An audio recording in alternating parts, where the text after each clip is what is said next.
Šiaulių dailės galerijoje Lietuvos nacionalinės kultūros ir meno premijos laureato Stanislovo Žvirgždo fotografijų parodos Lietuviški peizažai atidarymu prasidėjo atvirų paskaitų ciklas Meno eteris.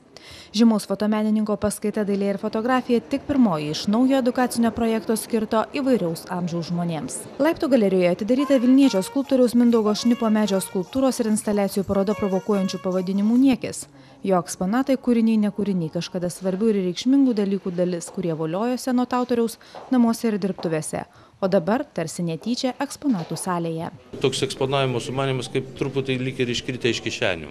Tokie, kišenėse visą laiką yra visko pilna, ten kaip minimum trupinių, bet tie trupiniai, jie nuo duonos riekės, kuri buvo, kažkada reikšminga, faktiškai tai yra sąsaja su ta duonos riekė, kurią kažkada valgė, kurią pasisotinai, bet liko tik trupinys. Tai ir eksponavimas toksai. Tarsi ir niekis, bet ir viskis. Po 15 metų pertraukos tai pirma personalinė autoriaus paroda Šiauliuose išvis pirmoji. Jai autorius kūrinius parinko ir šiemet, ir prieš kelis dešimtmečius kurtus. Dažniausiai menininkas dalyvauja grupinėse parodose Europoje.